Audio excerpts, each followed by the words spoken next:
Hey everybody's channel, and we're here today with Brian O'Shea, and we're about to do this interview. So, bro, tell me about yourself. Where you coming from, and how's your day going so far? I'm doing good. I'm coming from Queens. Grew up on Long Island. Coming from Queens today, though. Nice, nice. And how was your upbringing in Long Island to Queens? What was the difference, or did anything change when you moved from there? Yeah, I mean, it's really different. Anyone that's been on both sides of that can tell you. It's just the pacing of everything is different, and especially for music. Chasing the dream out here. It's been going well though. I'm very happy. That's good, that's good. And when did you start getting introduced to music? Was it when you were in Queens or in Long Island? On Long Island. It was before really like any of this like the rap stuff started and the things that we're dropping now. It started all the way really as a kid. I grew up playing instruments, but in 2020 is when I first released like my own project. That was less rap heavy, but obviously there's a lot of rap influence.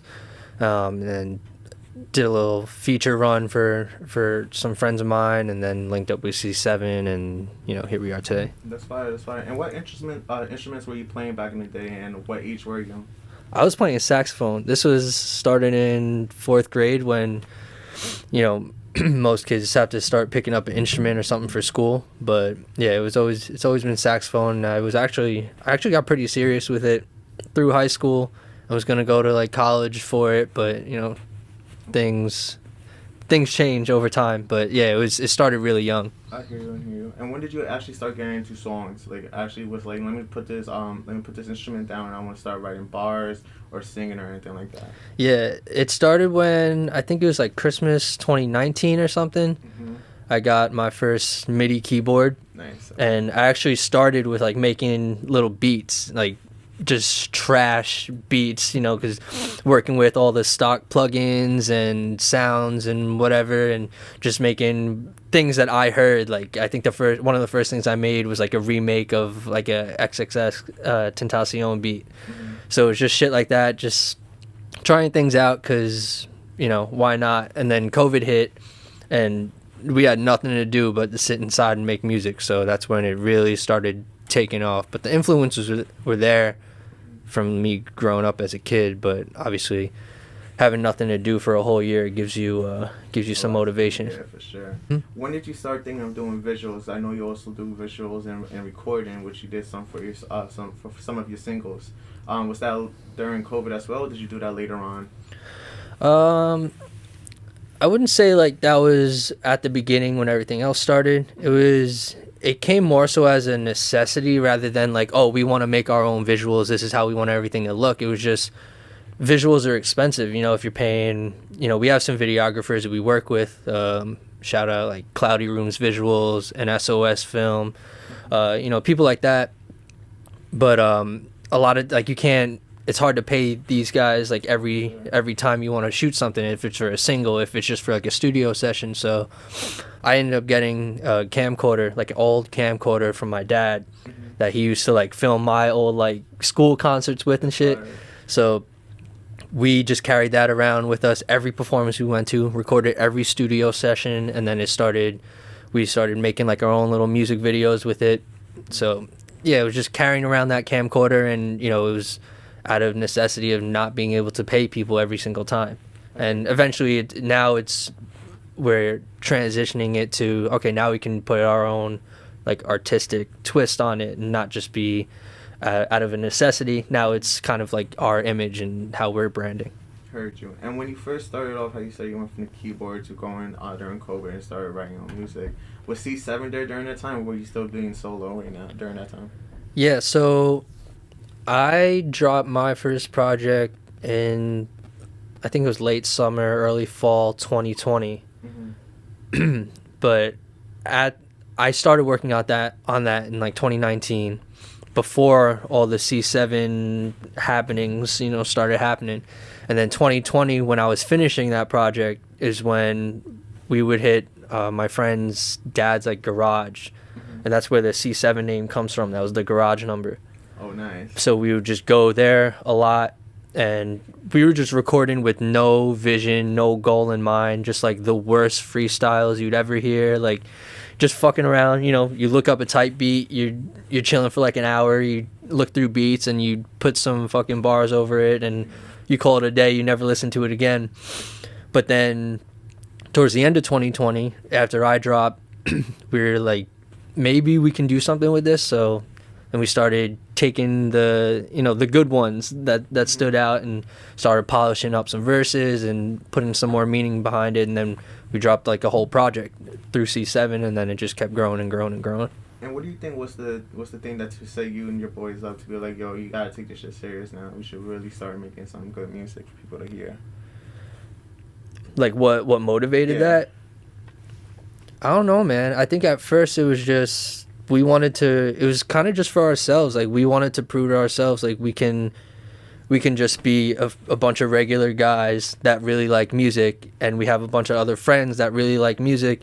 So why not just put us all together and see what happens? I think at first it wasn't like, oh, we need to do this. The people need this. You know, it wasn't like that really. We were just us having fun, just doing it to see what could happen. And then once you see the potential, that's where you went for me and like some of the guys, it's hard to see that potential and just kind of be like, you know, we'll just keep doing that for fun. Now it's like, oh, there's something there. You know, like you break the ice a little and you can see there's something starting to form. So, you know, it's like, why not, you know, put everything you can.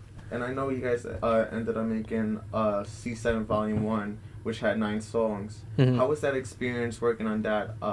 Would you call it an EP, project, album? Yeah, like mixtape, album. The lines are kind of blurred now because of streaming. You know, mixtape used to just be you'd find a bunch of beats that you can't monetize and you put verses over them, and album used to be like this whole like, you know, you have a record label behind it, but kind of the same thing now because we can put our shit out on Spotify with like Drake and Jay-Z. Yeah. But yeah, it was a full-length project, and the goal of that was, you know, we had a few core guys in the group, and then a bunch of friends like Luke Malay's, JC Flea, and just some childhood friends that we grew up with. We were like, put them on these songs and see what could happen on some like Dreamville, you know, kind of collaboration effort. That's the Dreamville Brockhampton influence. It's pretty obvious there. And I definitely, when I hear your voice, I could hear a lot of Mac Miller. I don't know why. Yeah. You give that tone just. He's definitely one of my biggest influences, and you know, yeah, R.I.P. the GOAT. And who were influencers, artist influencers who shaped you to make your sound, or that you grew up listening to? So obviously, like you said, Mac, he's a big one, just in terms of like style, but also like lyrical substance, and the fact that if you go through his discography, like it's going to change every time he makes something different for however you're feeling, whatever day of the week, whatever time of the year. That was like a big influence because it wasn't just the same like rinse and repeat songs over and over again for 10 years. But yeah, I mean, besides him, you got guys like Cole, Tyler, even like Young Thug. But then also on the like non-rap side, you got like Rex Orange County, Daniel Caesar, and then I mean I grew up listening to jazz too, so there's a lot of different influences other than rap. You know, everyone's gonna say this, but you don't just want to stay in a box. You could definitely hear on the instrumentals you be picking too. Yeah. Definitely. And from those 9 songs that you did on Volume 1, which one was the one that stood out the most to you, and which one was your favorite part that you put on that project? Oh man, that was like 3 years ago now. Shit. I mean, I guess you could say the most important one for all of us was the first song, the C7 story, and that was the first one we dropped. That was the first song we ever dropped together as like a family, and you know, the song there starts off with "Let me start this off right." You know, that was just our breakthrough, and it was kind of like the pilot episode of where we wanted our journey to go, and just come out with a message saying, "Hey, look, we're here. We're taking this serious." And then, you know, through the rest of the project, you have more fun shit, more chill shit, but that was like the mission statement, I guess you can say.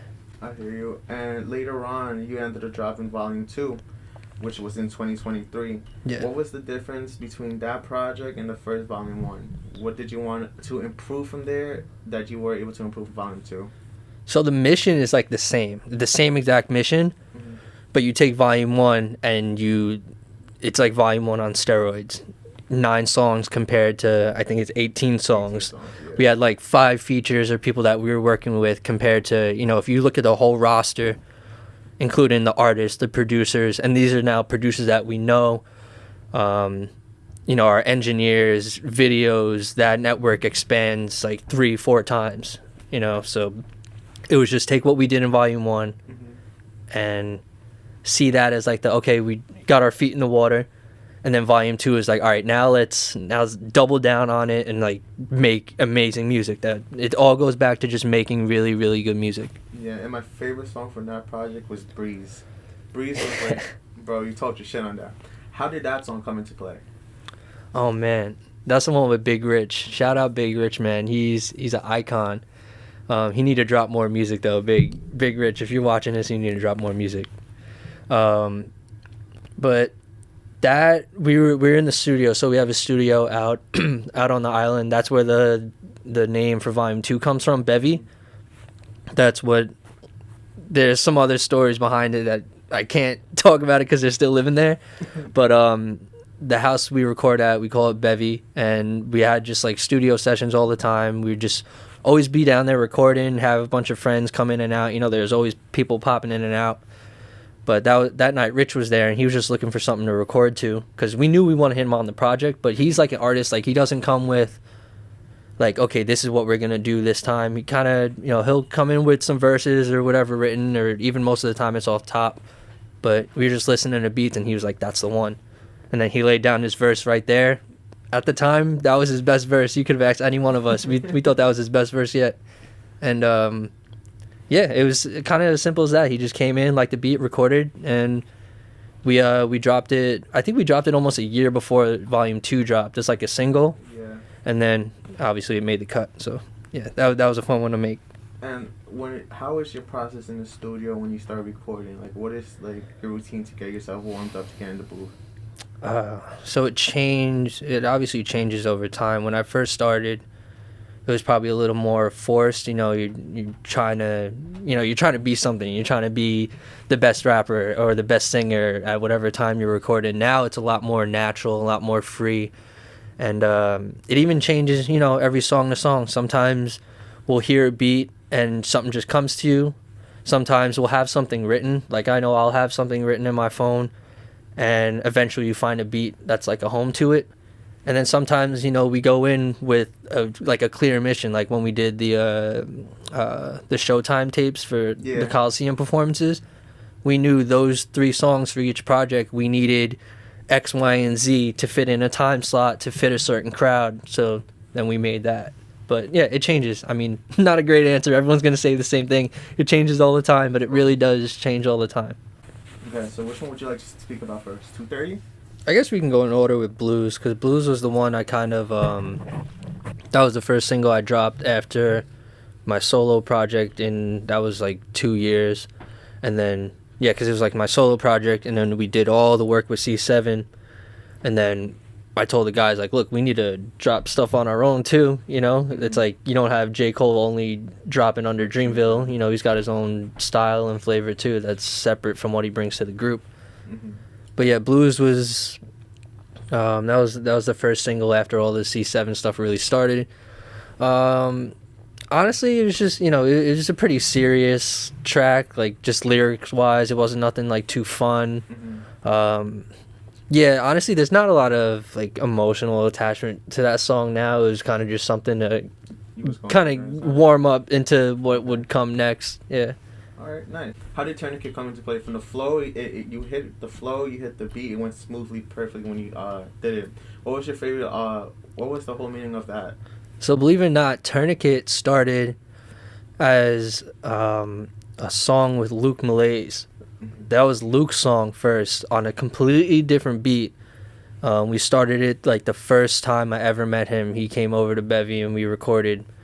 That was when we didn't even have the studio down in the basement. We were just on a laptop in my bedroom just figuring shit out. But he had a song he came to me with, like I said, totally different beat. He had his own verse, and then I wrote to it. The substance is kind of the same between what me and him had, but the song, certain things just don't come out at certain times. I wanted that verse out, and he blessed me and said, look, if you need to drop it, you can take that verse. And I found a beat that I really liked for it. Like I said, how sometimes you have something written and then you find a home for it. I just found a new home for it, and it worked out really well. And then I added like a second verse, and it became what it is now. And yeah, it's a song I'm really proud of. I love performing it at shows. It's definitely like a little more singing heavy, so it's hard to do like at the end of a set. But it's really nice to close out a show with. You know, you get everyone with the lights on, and it's one of the more sentimental ones. And believe it or not, one of the songs that's the song I have people come up to me at the end and be like, "Yo, Tourniquet was really cool." I'm like, "Really? Like, damn, I can't sing for shit, but I appreciate it." Yeah. Nice. And as you mentioned with shows, I know the last time I saw you was with High Tide Show at Pianos. Yeah. And you did other shows as well with Xavier. How is the experience being on stage and having a crowd just bumping to your music? Because when you guys were up there, bro, C7 would have the whole crowd going crazy. I'm not even gonna hold you. Yeah, like I appreciate that first of all, but you know, sometimes it's not always like that, you know, especially at first. If you're there with a new crowd, like this past year 2023, it was kind of, that was our like our proving grounds of like, can we hop into these new crowds and make a name for ourselves? And we did all that as a group, because you know, it's a lot of times you get on stage and we're not like A-list stars right now where people actually be knowing our songs and our lyrics. So we go up there and we're performing shit that like we really love and like we have a lot of emotion behind. And you know, sometimes people kind of just staring at you deer in headlights, because you know, they're just trying to figure you out. They're just trying to see like, you know, what kind of, they don't even know what music we're doing first of all. So sometimes, you know, like at a lot of these shows we've been doing like our high energy like rage type shit. So you know, you got to be careful, because sometimes people kind of just be wanting to vibe or dance a little bit, but you know, that's just how we were feeling at the time.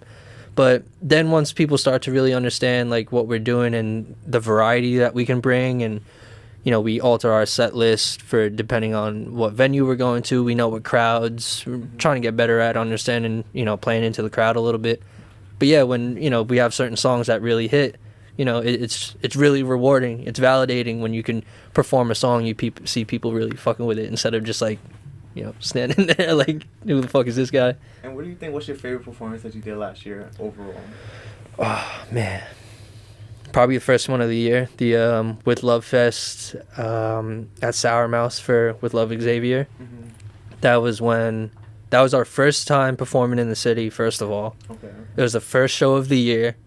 You know, it was like early February, and we had like I think he blessed us with like a 30-minute set or some shit, or like a 40-minute set. Like we closed out the show. So first time in the city, we sold like 30 tickets or some shit. You know, like really packed the place out, and we were just screaming and going crazy for like 30, 40 minutes. That one was like fun. That was the one where, you know, I think that was the most important one too, and just in terms of the last year. Because that was the one where now the High Tides guys saw us and they're like, oh shit, like, you know, I think I'm fucking with them. And obviously we made a good impression. We've kept in touch with Xavier since then, and I've done a show for him, and I've been working with him ever since. Obviously we got him on Vol. 2, so it's like, you know, that was the one that really kind of solidified us as, you know, not a joke. You know, we went in, we made sure we did our thing, and I think we came out successful. And how was it having Xavier jump on Love Me and that song concert with C7 and everything? Was that after you guys performed at his show, or that was before that? Nah, it was definitely after. Definitely. Yeah, I think if we went to that show and completely shit the bed, I don't think that feature happens. He may tell you different, but I wouldn't be surprised. It was really cool, and like I said, it's rewarding because, you know, Xavier's been doing his thing for a minute now, so getting to perform for him, make a good impression, and keep that connection. And then, you know, because we left that show, and him and his DJ guy, and, you know, they told us, you know, after this, keep in touch. So when people, like, when artists tell me that, like, I take that serious. I know a lot of people just be yapping after shows, like, yo, keep in touch, and they don't really fuck with you. But, you know, I take that serious, and we kept in touch, sent him a beat we had, and obviously the song, and he liked it, sent us back his verse, and the rest was history. It's perfect as far as I'm concerned. And from hitting the stage to hitting a fucking basketball court, how is that, bro? Because you even have your own merch ready to push out there too. Yeah. And it's a big movement from that. You get to sit in a whole basketball stadium and be in the middle of the court. How was that experience with your group?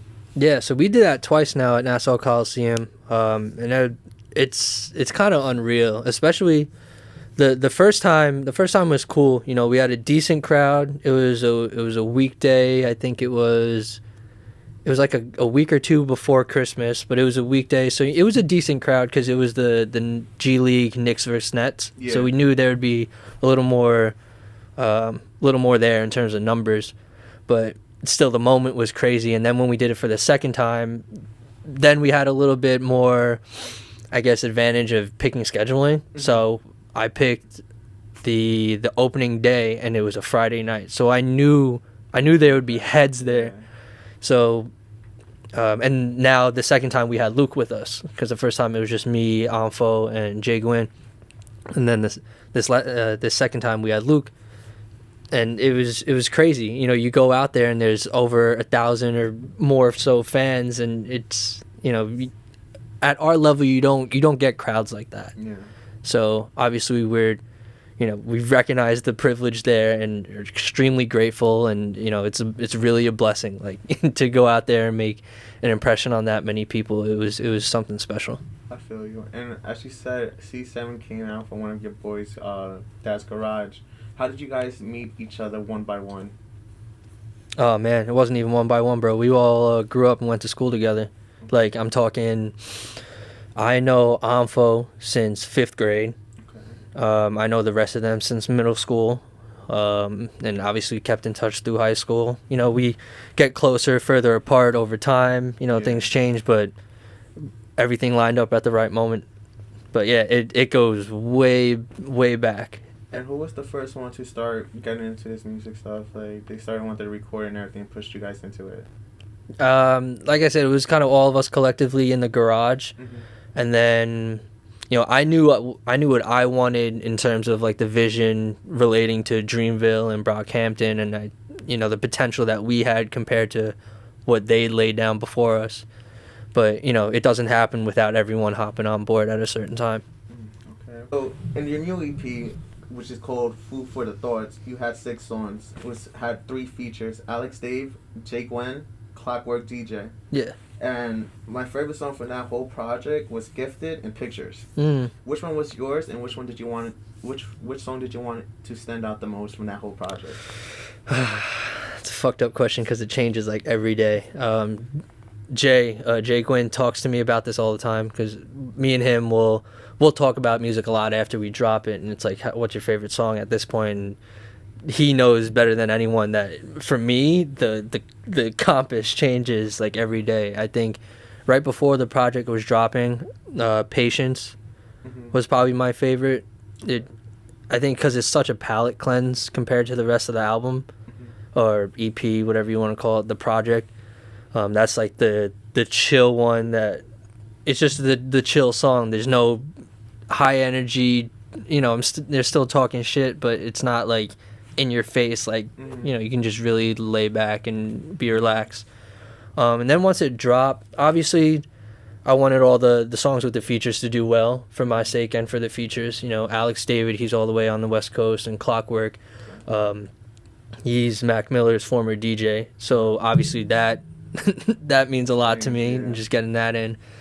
But right now it's probably Gifted. Of course, it's the one that probably has flown most under the radar, just because, you know, it's in the middle of the track list, and it's a little more chill too. But yeah, I've been enjoying that one myself. I feel like the song Out of Control, which was the first song on your project, was the one that made you, like you said, that was the one to introduce yourself. You spoke your shit and everything. What was going through that during that time when you were recording that? Like, I know you had a lot that in the song that you were talking about, that you've been putting the hours in. Yeah. I see the work and the progress of what comes out from it. Like, what was that I guess you could say thought that was in your head that wanted you to say that type of thing? Did you feel like giving up at one point or something like that? Nah, never giving up, man. I mean, honestly, it was as like we did with the C7 tapes too, and I think a lot of the projects that we put out this way, the first song is really, that's the mission statement. That's the,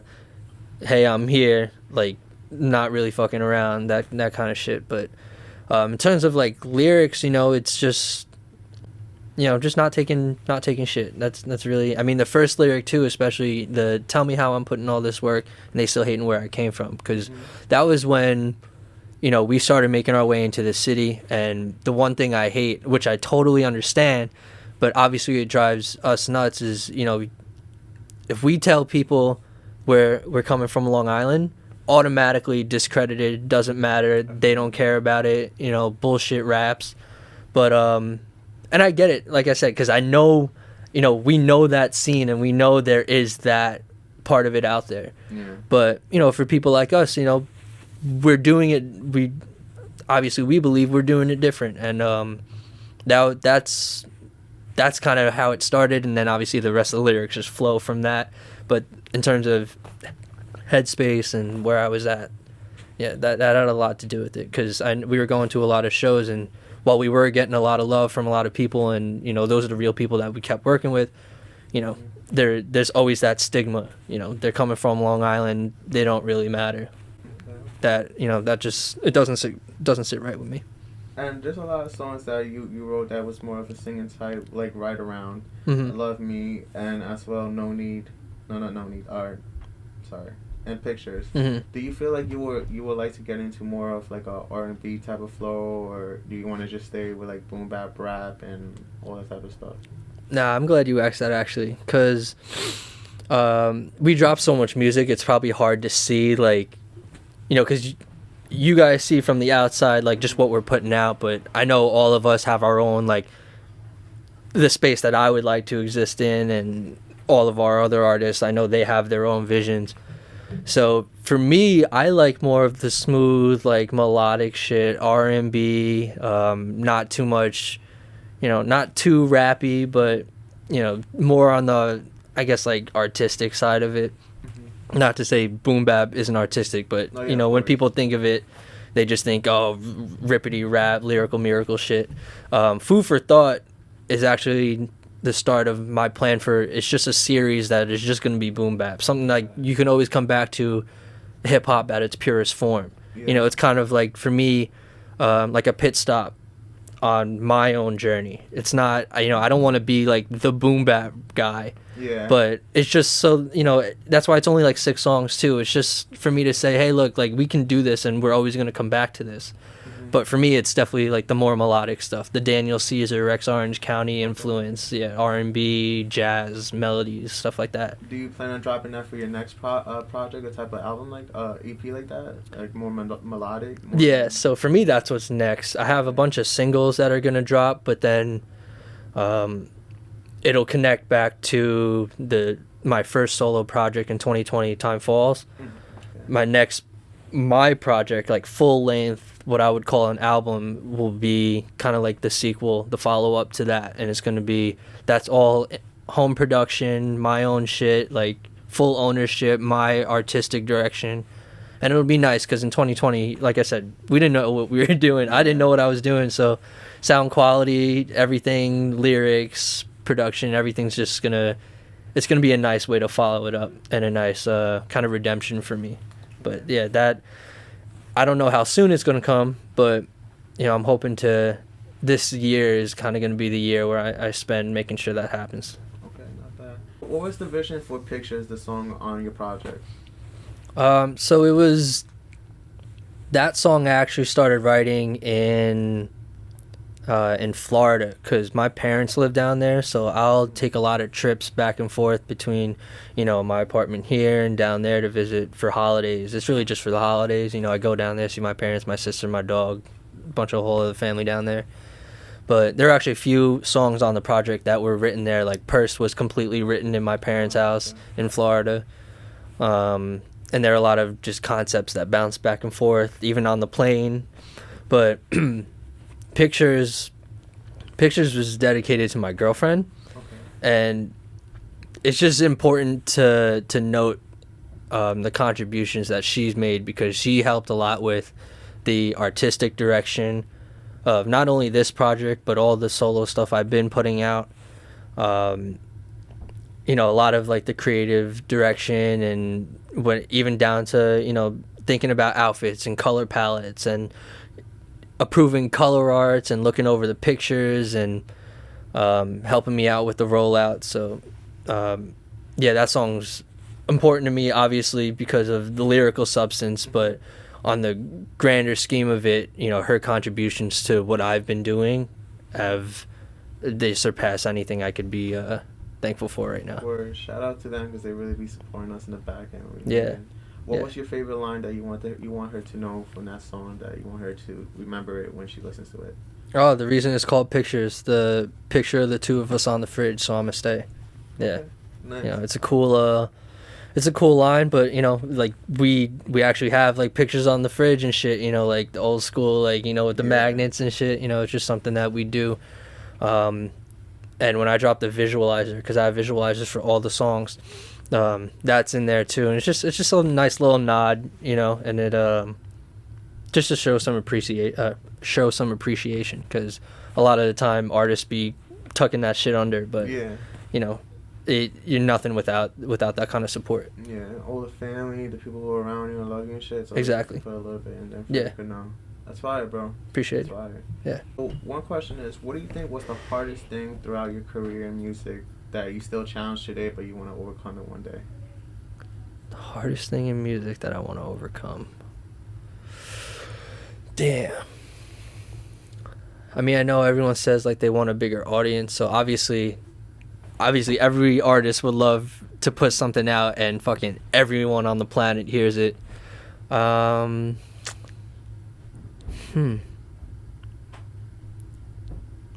I guess just dropping more music, because I think a lot of time I get into the thoughts of, like, you know, you just overthink the releases of projects, and like I was just saying with like the vision of how I wanted to roll out Food for Thought compared to my own, like a lot of times like it really just doesn't matter, you know, like you don't need to put that much thought into it, so just dropping more consistently.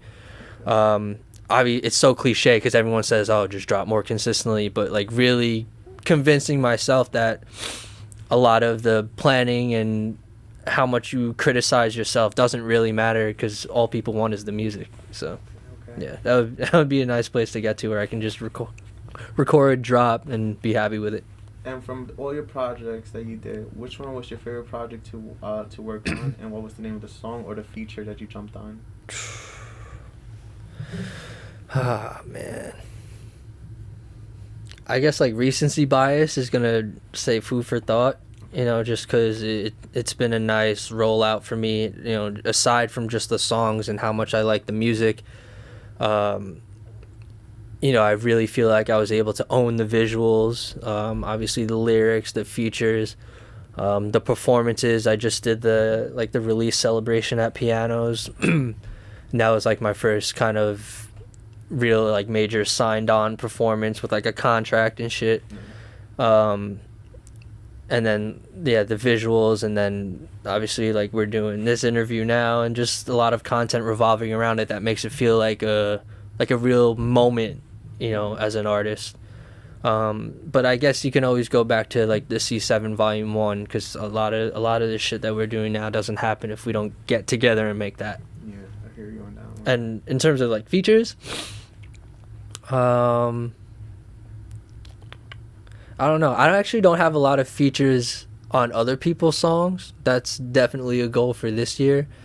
But I guess you could say, like, off Food for Thought, getting Alex, Jay, and Clock on those songs for me was a big deal, and it kind of sets the tone, because Food for Thought Volume 2, which is already kind of in the works, you know, now I have something to show to other artists and producers when I ask them to join me on Volume 2, something to validate why they should even be on there in the first place. I hear you. And what was the realest line that you said in any song that you did that went past everyone's head? Oh, man. Oh. Off 2:30. Okay. 2:30 is the time. Is the time to be in and out of you. Yeah, that one goes over people's heads. I'm not even going to explain it. My friend, my boy Yachty, who hooked us up with the Coliseum performances, he works with the Nets. But yeah, I performed that at the Coliseum, and then he realized what I was talking about, and he was like, "Yeah, that probably shouldn't have flown." But yeah, that one's a fun one, just because it's you get wrapped up so much in the hook and the melody that you don't even realize it. But yeah, just having fun. Okay, I hear you. I hear you. And where do you see yourself or C7 in 5 years from now? What do you want to look and be like, damn, I did it this far. I made it this far. Man, still making music and just at a larger scale than where we are now. And because I know a lot of people that will just, they're very comfortable, and like you look at like the venues they perform at over time, and you know, things need to grow, and they need to grow.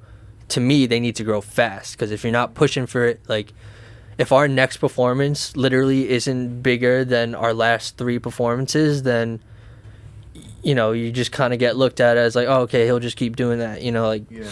not to discredit people who, you know, a lot of it's hard, you know, a lot of people are really pushing for it, and you take what you can get, but you know, it's just we need that growth, you know, just bigger stages.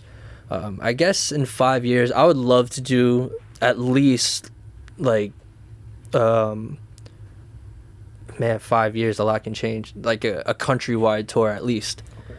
You know, because we haven't done anything out of the state, so that's step one. That'd be cool, yeah. You know, that could be a cool goal for this year. But yeah, in 5 years, if we're not touring in some fashion, then something happened. Something happened along the way. And is there any upcoming dates right now for your next performance? For you to perform your new EP in live, or you haven't done that yet?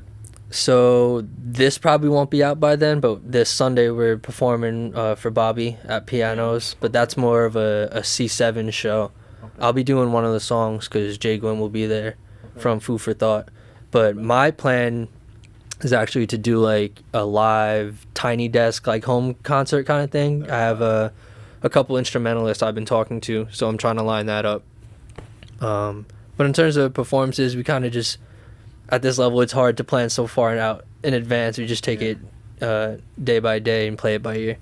Okay, awesome. Is there any other projects that we should be expecting this year, or you're not 100% sure when the release dates will be? Oh yeah, that's exciting. So, man, I don't even know if I'm technically supposed to tell you, but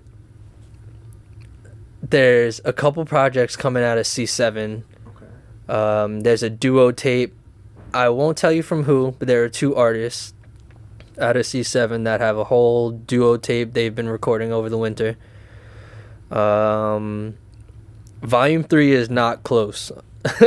I'll tell you that. We put a lot of money and time and energy into Volume 2 to make it what it was. So in order for Volume 3 to surpass that, we just need time to, you know, collect these songs and, you know, see the vision through. But then there's solo projects. Luke has a solo tape coming. Nice. Obviously I have a lot of solo work kind of just laying around the floor that I need to pick up the pieces for. Jay Gwynn has been recording solo tracks for over a year now, and I know he has a concept for an album. It's just a matter of, you know, getting into the studio and making it happen. But yeah, that's kind of on the immediate horizon, but things change. Like that duo tape I'm telling you about, I didn't even know about it until like 2 weeks ago. Okay. So like something can pop up out of nowhere, which is fun. You know, that's the fun of it for us and for everyone listening. You never know what's gonna happen, but those few things are definitely in the midst. Okay. And is there anyone you would like to shout out before we close the interview? Man, shout out C7, shout out everyone I worked with. Man, I you know, I'm very thankful to be making music at the level I'm making it right now and working with the people that I'm working with. So, I mean, it would take me a half hour to go through names, but you know, if we're working together and we're talking, I appreciate you and I value that. So what's one message you want the listeners that are viewing you today to remember you by? Oh man, just know that a lot of music is coming between me, C7, and a lot of new artists that we're working with and producers that we're planning to work with. A lot of shows. We're going to be outside all year, just like last year, just like the year before. And for me, I would love it if you can just stream Food for Thought Volume 1. You know, it's It's a boom bap tape, but a lot of lyrics that are important to me, things I had to get off my chest. So if you want to know like where I'm at in my life right now, those 6 songs should give you a good starting point. So, yeah. Awesome. Say less. And where can we find you on Instagram or all social media platform and music platforms? OK Brian O'Shea at OK Brian O'Shea. So Instagram. We got on TikTok too, but fucking hate TikTok. OK BRIANOSHEA. Yeah. Okay. And C7's page? C7 is same thing, Instagram, TikTok, but just go to the Instagram at Sound C7, SOUND C7. And that page, really, if you go in there, all of our names are in the bio. So if you find one of us, we always say, if you find one of us, you find all of us. All right, bro. Thank you for coming over here always to Staten Island, bro. I appreciate that. Appreciate you, man. It's fucking cold down here. I'm going to get you a heater. Turn into Food for Thoughts on all platforms, Apple, Spotify, YouTube, visuals, all that shit. We're about to do his live performance, so stay tuned, guys.